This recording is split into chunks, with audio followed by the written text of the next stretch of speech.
And then you say, so which one of your neighbors or friends or relatives would you choose not to have health care? And I've never known anybody that could answer that question. And the reason we can't answer it is it's very simple to think about it in the abstract, about, oh, people don't get health care. But when I look at you as another human being, or you look at me as another human being, to stand there and look you in the face and say, I think you should die, it's not possible. Well, I mean, unless you're a sociopath or something, but it's just not possible. So Vermonters came together, built this big movement on human rights principles, and said to our legislators, we want health care as a human right, and we want you to pass a law that says it is. And they said, well, what do you want it to say? And we said, we want it to say health care is a human right.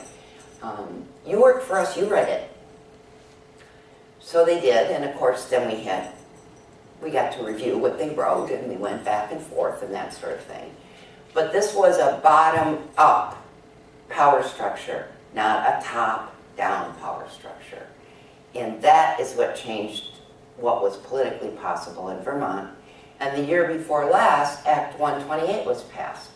It was very simple. It simply said, healthcare is a human right in Vermont. These are the 5 principles. And we recognize that our healthcare system is broken and the legislators have to fix it. So they're going to hire a consultant to give them some ideas on how to do that. And they had to do that by a certain date. And that law was passed the last day of the session. And we had a Republican governor who was very opposed to it. And we had Republican legislators who were opposed to it and Democratic legislators who were opposed to it. Politics didn't really make a difference, and I'm only mentioning it to say that the governor in power at the time was not in favor of it. However, the governor knew, based on what the people had done, that he shouldn't veto it, because if he did, his veto would probably get vetoed. So he has the option in Vermont of just not signing it. And if he just doesn't sign it for 90 days, it's law. So he just didn't sign it, so it took 90 days for it to become law. So that report came in, and that was done by a Dr. Shao from Harvard, who is a really well-known economist and who most recently set up Taiwan's healthcare system. And he made several recommendations because he got the bid, and the law said you have to give us 3 examples. 1 single payer, 1 public option, and 1 of whatever you think is good. So he made those recommendations to the legislators. And last session, they had to decide which they wanted. And actually, he wound up recommending a 3rd option, which was sort of a single-payer, multi-pipeline option. But what was really important about that is that the people again got together and said, this is great, whatever law you pass, whatever form you pass this in, it's up to you, but it has to meet the 5 principles, which of course makes it impossible for them to pass an insurance-based system, because an insurance company isn't possibly going to be accountable to the people. They're accountable to their shareholders, their board, whomever it might be, but certainly not the people of the state who are involved in the health system. And also we said, this is a public good. Healthcare is a human right, it's a public good, just like our fire departments, which means it should be treated the same way. Now, our fire departments are established because we know we need them. We don't want people's houses burning down for lots of reasons. 1, because the whole town might burn down, and 2, because that's going to leave a family without a home.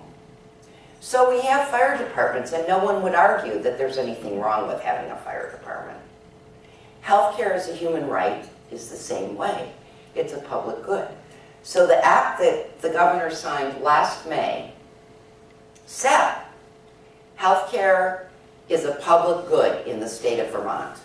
And that wound up to be a really important point. And it said that anything done under this act has to comply with the 5 human rights principles. They have to be there no matter what's done. And we all know that our government likes to privatize all their public goods. They're always, whether it's the healthcare system, the jail system. I mean, in Vermont, we wind up sending folks who are incarcerated down to Virginia because we don't have enough prison space. In Vermont, it costs $300 a day to have a person in jail. In Virginia, it costs $600 a day because it's a private system. And it's always going to be more expensive to privatize that public good. So that's what we don't want done with our health system. So that's why that was so important and so crucial to the whole procedure. And recently, a company from Germany tried to buy the dialysis machines from our hospital in Vermont. And they've done this all over the country in many states. And their outcomes aren't necessarily very good. And the nurses union and the people of the Healthcare as a Human Right movement reminded the Green Mountain Care Board, wait a minute, this act says that healthcare is a public good and has to be accountable to the people it serves. How can this private corporation, responsible only to its shareholders, be accountable to the people of Vermont? And the Green Mountain Care Board said, you're right, we're blocking the sale. So this is a great example of how each of us as people, when we stand together as human beings, can change what's politically possible. And I do have a PowerPoint presentation, and I'll just say that the Vermont Workers Center was founded to take care of problems of working folks. And we still have a hotline. And as years went along, we found out that the most complaints were about health situations. So they went out and they sort of did a door-to-door survey, and everybody, not everybody, but the vast majority of people said that their main concern was healthcare, lack of healthcare specifically. And that's how the Healthcare as a Human Right got founded. And this is always giving me a hard time, so I just have to close that. And you know, you probably haven't heard a lot about Vermont's new law or Vermont's system because there is a media blackout going on.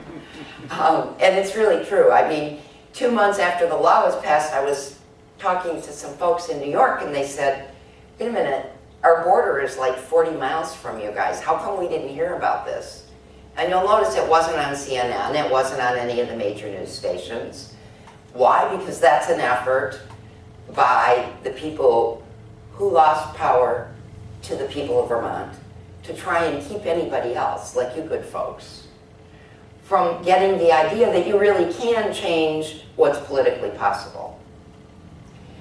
And one of the main organizing tools that we have is this t-shirt right here that is red and says healthcare is a human right.